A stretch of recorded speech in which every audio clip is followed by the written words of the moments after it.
file in this Wednesday Feb. 10, 2016 file. Photo: Zimbabwean First Lady Grace Mugabe, left, sits next to Vice President Emmerson Mnangagwa at the Zanu PF headquarters in Harare.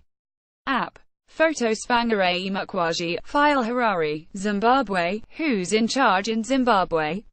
What just happened? Here's a look at the players in a fast-moving political drama that has President Robert Mugabe, the world's oldest head of state, in military custody. President Robert Mugabe, wily, 93-year-old Mugabe has led the once prosperous southern African nation since independence from white minority rule in 1980, and many in the country know no other leader. Despite signs of his increasing frailty that include dozing off in meetings, stumbling and extended trips overseas for medical treatment, he has withstood multiple election challenges and years of U.S. sanctions. He appears to have stumbled badly with his firing last week of Deputy Emmerson Mnangagwa, a longtime ally who had military support. The sacking led many in Zimbabwe to think that First Lady Grace Mugabe was being positioned to succeed her husband and take up the post of vice president at a ruling party conference next month. First Lady Grace Mugabe, 52-year-old First Lady, met the president years ago as a secretary in his office. She had an affair with Mugabe that produced his first surviving children and married the president after his first wife died. Her political profile has soared in the past few years and she has openly indicated her interest in the presidency, even publicly challenging her husband earlier this year to name a successor. She also has been a fierce defender of her ailing husband, declaring that he could run as a corpse in next year's election and remain in power.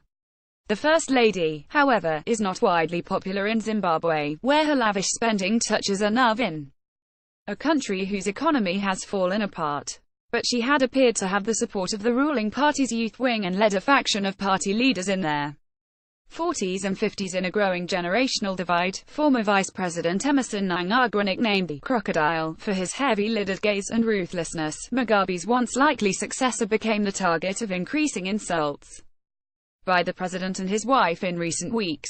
Mugabe sacked him last week and accused Mnangagwa of plotting to take power through witchcraft. The 75-year-old Mnangagwa, a fellow veteran of the fight for independence from white minority Rhodesia and long enjoying the military's support as a former defense minister, fled Zimbabwe citing threats to him and his family. His whereabouts remain unclear. Both the Army and the influential War Veterans Group have expressed support for him. Army Commander Constantino Chiwengamande's unprecedented comments by the Army commander warning against a purge of Mnangagwa supporters and other senior war veterans touched off the current drama. The statement by the 61-year-old Chiwenga also opened the first public rift between Mugabe and the military and set the country on edge. On Tuesday, armored personnel vehicles were seen on the outskirts of the capital, Harare, leading to the overnight turmoil that saw the army commandeer the state broadcaster and announce it had Mugabe and his family in custody.